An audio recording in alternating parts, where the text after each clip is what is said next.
Skrzypczak is out of Athol, very distinguished career. He actually helped me out.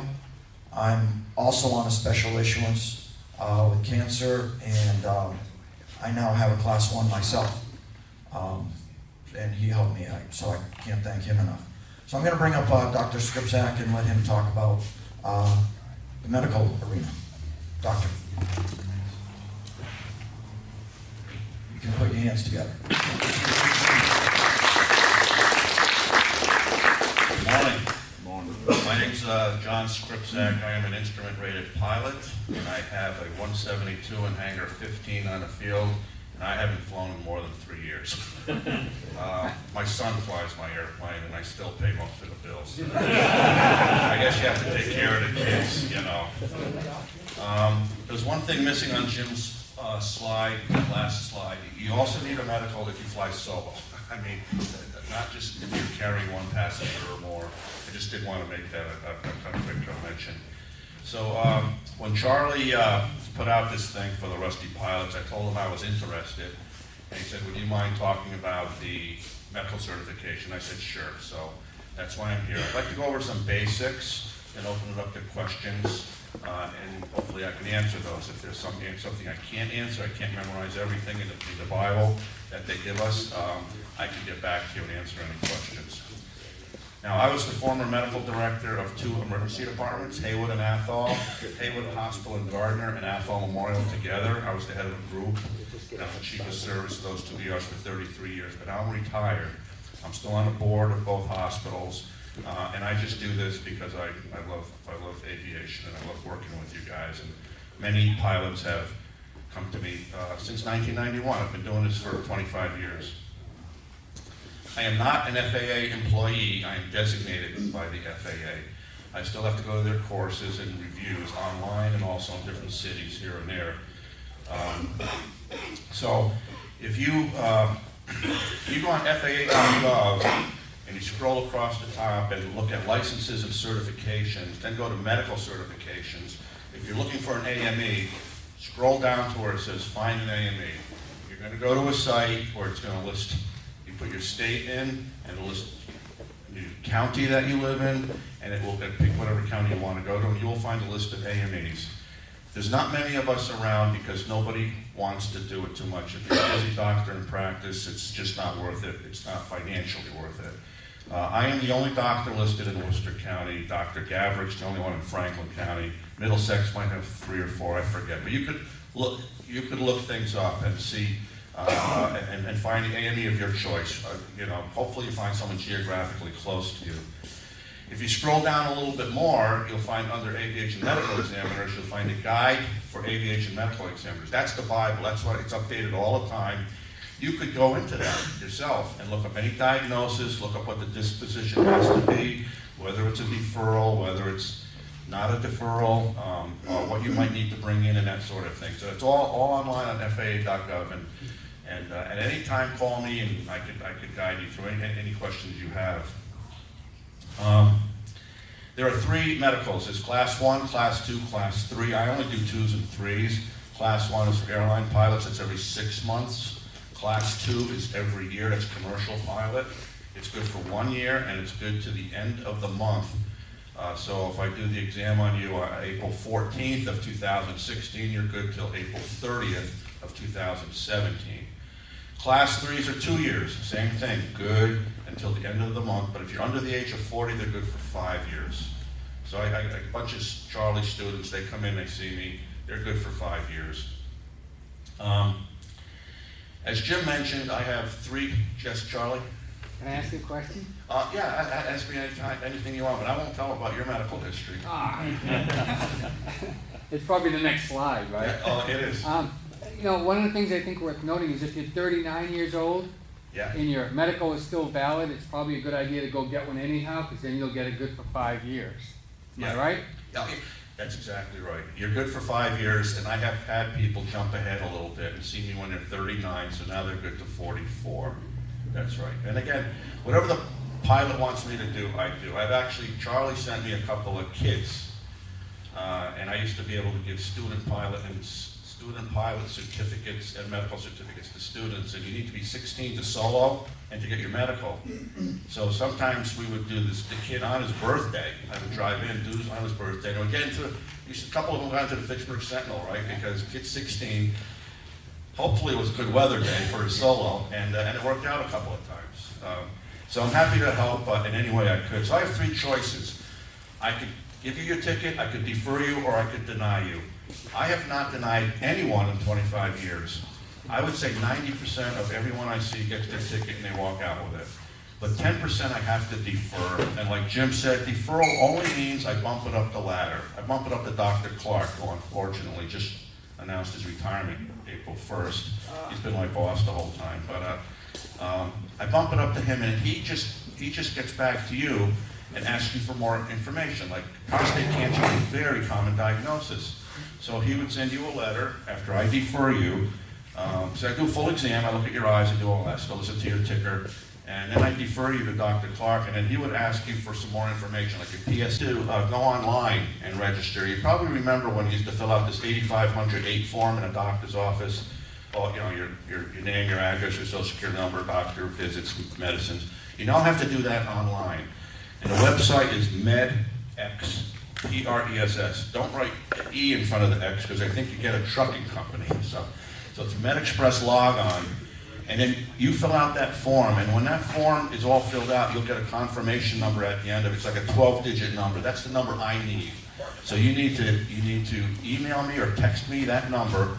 That way I can download your entire form, and FAA has it. And it's good in a way. And a lot of the older doctors didn't like it, and I didn't like it originally, but now it's good because you can't make mistakes. You can't leave a screen open and unfinished, that sort of thing. So you need to do that. I need a confirmation number. Once you're out of the system, you can't get back in, but I can with that confirmation number. Then I'll have your entire medical history. Yes? If you use the same password, you have to create a password. If you forgot your password, you got to do it again. That's all. Nobody remembers their password. You see my last name? I mean, I can't remember that. Jeez. I did want to mention something about special issuance. Special issuance means, remember I said you are deferred for certain diagnoses, prostate cancer, cardiac problems, whatever. When I defer you, Dr. Clark will then send you a letter, ask for more information, or I will mail it in. And most likely he's going to put you on special issuance for so many years. So if you're class 3, and you usually would get your ticket, your medical every 2 years, but now you're on special issuance, you need to get medical information to the agency every year. So let's say on year 1, I defer you, you get everything into Dr. Clark, you then get a ticket from him. It's signed by him. The second year is the middle year. You can have me do it, or you could do it yourself. The best thing to do is do it yourself. Mail in whatever he's requesting at that point in time. Then you get another ticket. Your tickets are good for 1 year at a time, even though you're class 3. And then at the end of the 2-year period, you do have to see an AME again, which is class 3. You have to bring me the same stuff again. So basically, like Jim said, there's a couple of hoops you have to jump through, but they're minor. You just have to see your doctor every year, get a blood test, get a letter, and your ticket won't go for 2 years, it'll go for 1 year. So it's easy peasy. They're making things so much more lenient now, a lot more so than when you guys maybe got your last medical. Another thing they did, just in the last 2 years, they gave AMEs discretion with a lot of diagnoses. Hey Charlie, are you able to pass those things out? I did, yeah, everyone has. So I'm sorry, okay. Anyway, I'm going to talk about those in a minute, I'm sorry. A couple of years ago, they gave us 9 diagnoses that don't have to be deferred, and they used to be deferred. And that means that, let's say you have asthma. I would have to defer asthma, because you can't get short of breath when you're flying an airplane. Now I don't have to if you meet certain criteria with that asthma. Like, let's say you haven't had any hospitalizations in last year. I'll just rattle off the 9 diagnoses. High blood pressure, asthma, glaucoma, migraine, prediabetes, renal cancer, hypothyroidism, hepatitis C, and colitis. What has to happen is, let's say, I'll take hypertension. There's a worksheet for it, and I have the worksheet here. If I fill out the worksheet and the answers are all correct, I don't have to defer you. And for hypertension, it says I find your blood pressure stable, or your doctor does. Number 2 is you're not having any symptoms. Number 3 is the blood pressure is less than 155/95, and you're on acceptable medication. So on the form, when I send it into the FAA, I write hypertension worksheet criteria met. That's it. And I have one for asthma, and I have one for all those other diagnoses. Now, I printed up some forms for you, which Charlie's passed out. This is basically a synopsis of all medical standards. If you see across the top, you see first class, second class, and third class, and then you go down, it tells you what you need to be for distant vision, near vision, intermediate vision. So I don't do class 1s, but if you look at second class and third class, in second class you have to be 20/20 in each eye. And that's the trickiest part, I think, of second class. You have to be 20/20 with glasses, contacts, or without anything. But third class is only 20/40. Everybody's 20/40, no matter what. Near vision is 20/40 for everybody. That's easy. Intermediate vision, we don't test in class 3, but we test for class 2. Now, near vision means we look at your vision at what they say, roughly 16 inches, which is like chart distance. Intermediate vision you need for class 2, that's 32 inches. That's like panel vision. But there's no requirement for class 3. Color vision, hearing, you just have to listen to me talk to you. I mean, if you can hear my voice, we're supposed to have you stand 6 feet away, turn around, blah, blah, blah. And then you pass the hearing test. Blood pressure, nobody fails. If someone has a blood pressure over 155 or 95, I go have them sit in a waiting room for 10 minutes, have them come back, and it comes down. No one's ever been deferred for blood pressure in my office. And then you can read the rest of it. You can see all the things on the bottom: substance dependence, disqualifying conditions. Disqualifying conditions does not mean you get denied. All it means is you're going to get deferred. And Dr. Clark's office, or whoever replaces him, is going to ask you for some more information. So mostly, I wanted to come here and be reassuring to you, as Jim was, that there's nothing to the medical. You're going to have to jump through a couple of hoops if you have a problem.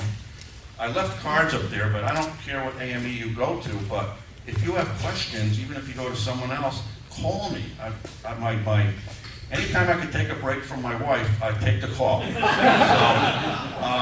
So my email address is on there, my phone number's on there, and I asked Charlie, he could give out my cell phone to pilots. I don't put it on my card, because remember, I took care of crazy ER patients, so I don't want them to have my cell phone number. So call me anytime for opinions.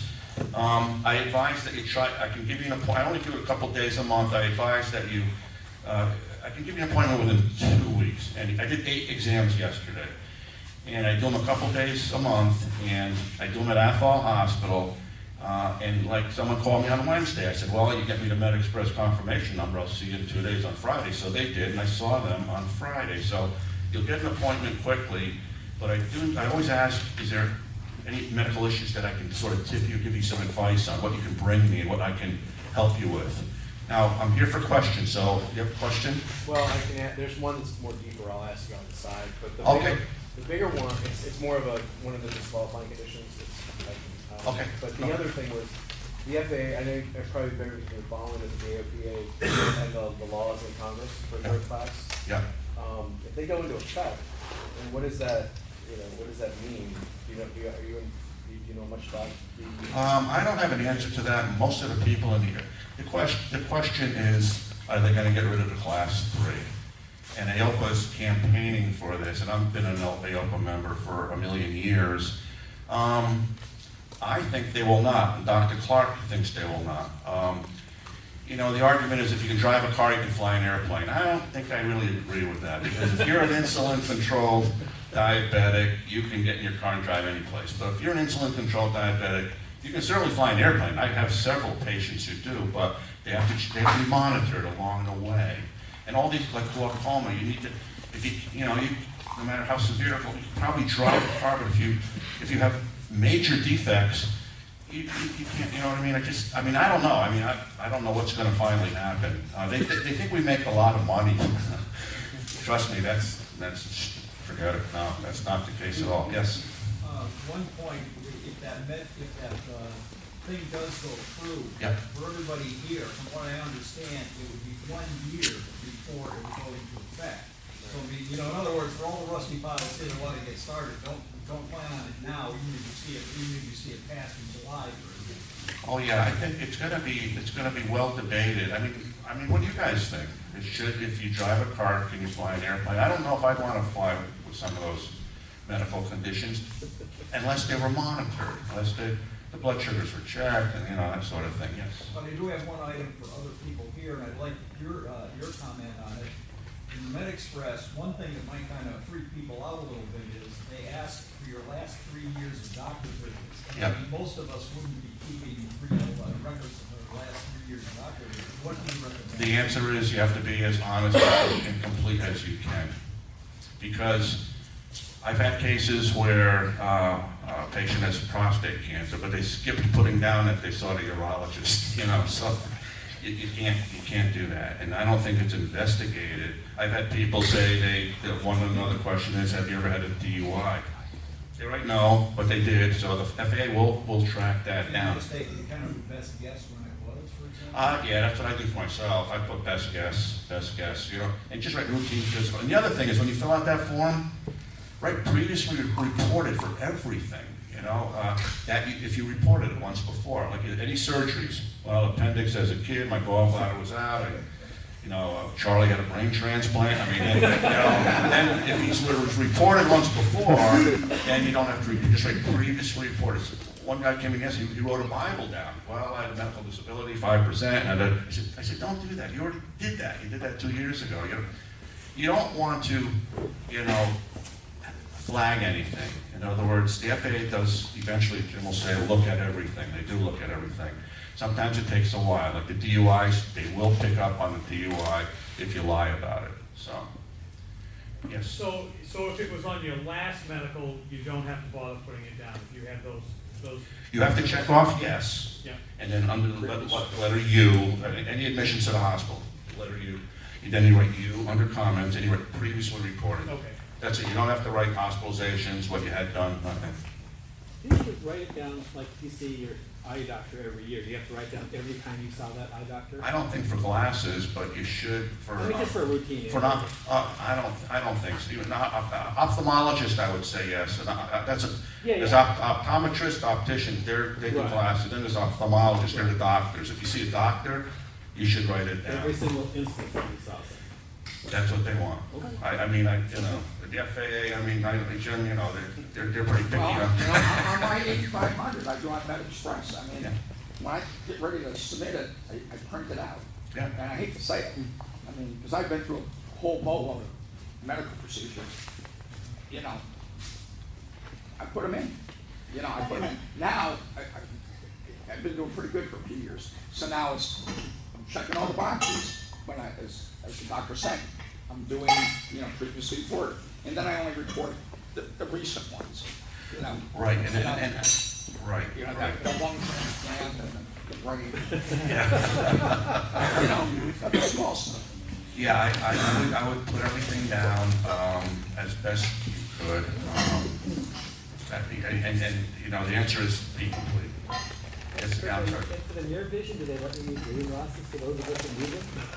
For near The vision? near vision test? Of course, that's corrected or uncorrected. Okay. That's, yeah. My vision is 2200, instead of 2020, I'm 20/2. I can't see the big E, but I got contacts and I'm 20/20, so, Okay. so no, it's corrected or uncorrected. Lenses or glasses, whatever. I also advise you guys who wear glasses for wear contact lenses for distant, carry an extra pair of glasses. Because one of my contacts popped out on final one time. Remember I couldn't see the big E, so I was okay. Now I got glasses, so now just put those on. Yes, someone have more questions? Do they contact the doctors that you put down? No, not that I've never seen that. No, yes. My question is just a statement on readers, because I just want you all to think about, make sure you bring the right ones. I didn't bring strong enough ones, and the doctor was nice enough to lend me his. Oh, yeah, right. I do this in the emergency room, because I ran out of here. They let me do it. I'm on board, blah, blah, blah.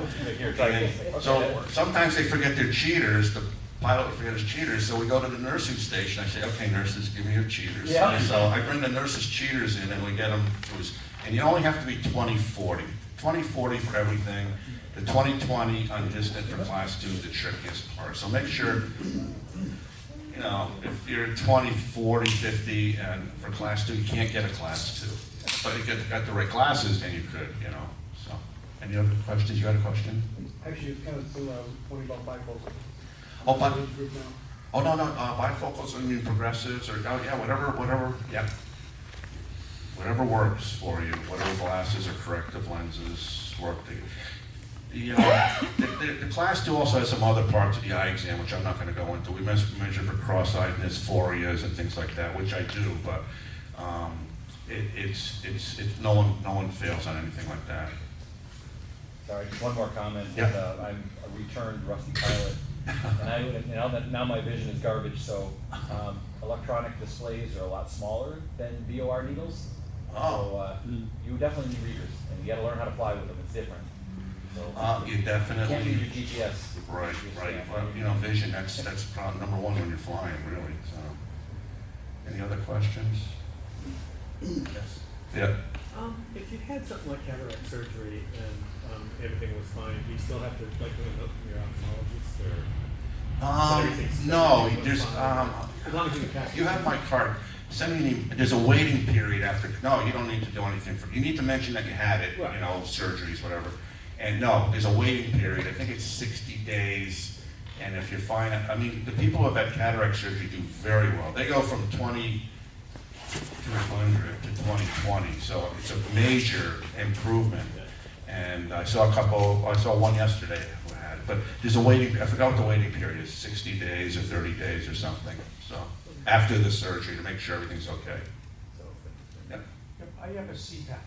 Oh, yeah. Sleep app. Anybody else here that has a special issuance, 1-year thing?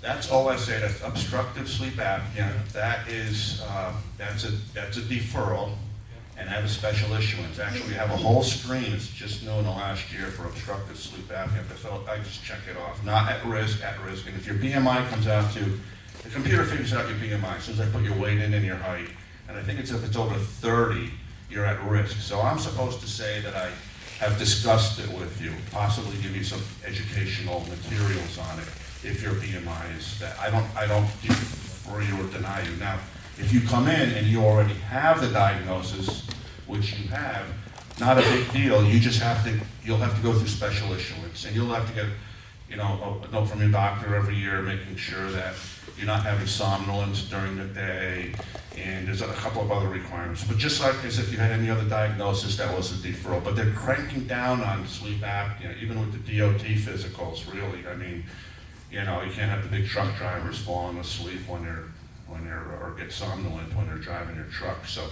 yeah, I have a number of patients with sleep apnea, and they all fly. So, and if you have any questions, just call me anytime. We're happy to, you know. Thank you.